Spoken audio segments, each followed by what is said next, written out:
Hello बच्चों, let's read the question. True और false. ये ट्रू फॉल्स है and the question is as compare to aerobic respiration anaerobic respiration produces more energy.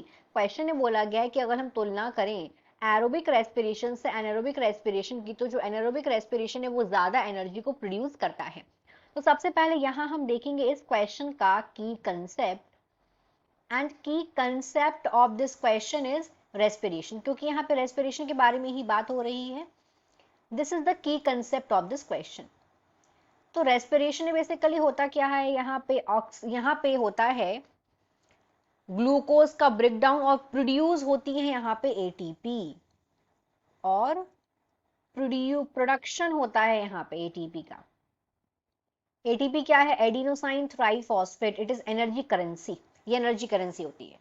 तो यहाँ हमें comparison करना है एरोबिक और एनारोबिक रेस्पिरेशन का, कि किसमें ज्यादा यहाँ पे एनर्जी है प्रोड्यूस हो रही है. तो अगर पहले हम देखें aerobic respiration, aerobic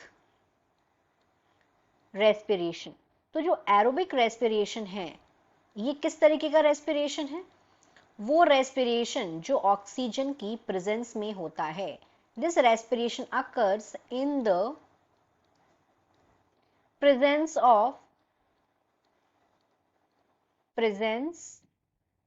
of oxygen. ये ऑक्सीजन की प्रेजेंस में रेस्पिरेशन होता है एरोबिक रेस्पिरेशन. और अगर हम देखें वहीं अगर हम बात करें एनारोबिक रेस्पिरेशन की, एनारोबिक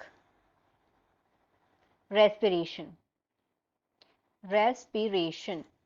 तो एनारोबिक रेस्पिरेशन क्या होता है? ये ऑक्सीजन की एब्सेंस में होता है.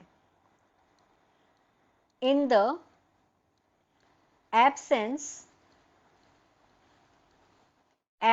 Of oxygen. लेकिन यहां बात पूछी गई है कि किसमें जो है एनर्जी ज्यादा प्रोड्यूस हो रही है. तो दोनों में होगा ग्लूकोज का ब्रेकडाउन. दोनों में इनिशियल मॉलिक्यूल क्या है? ग्लूकोज है. ये दोनों में है कॉमन चीज, और दोनों ही एनर्जी प्रोड्यूस कर रहे हैं. This is also common point between aerobic and anaerobic respiration. लेकिन यहाँ पे एनर्जी प्रोड्यूस ज्यादा किसमें हो रही है? तो एरोबिक रेस्पिरेशन में जब ग्लूकोज का ब्रेकडाउन होता है तो glucose, one molecule of glucose produce 38 ATP produce करता है. Adenosine triphosphate, this is energy currency. और अगर वहीं हम एनारोबिक रेस्पिरेशन की बात करें तो एनारोबिक रेस्पिरेशन में जब एक ग्लूकोज का ब्रेकडाउन होता है तो यहाँ पे एक ग्लूकोज का जो मॉलिक्यूल होता है वो प्रोड्यूस करता है 2 एटीपी. तो यहाँ पे हम देख सकते हैं आराम से कि जो एरोबिक रेस्पिरेशन है यहाँ पे 36 एटीपी ज्यादा प्रोड्यूस हो रहे हैं एज कंपैरिजन टू एनारोबिक.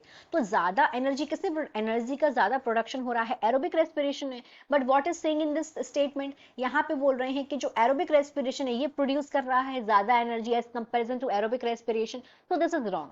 तो यहाँ पे आंसर क्या होगा हमारा? फॉल्स हो जाएगा, क्योंकि ज्यादा एनर्जी का प्रोडक्शन हो रहा है एरोबिक रेस्पिरेशन का. So the final answer is false. Hope you understood it well. Best of luck.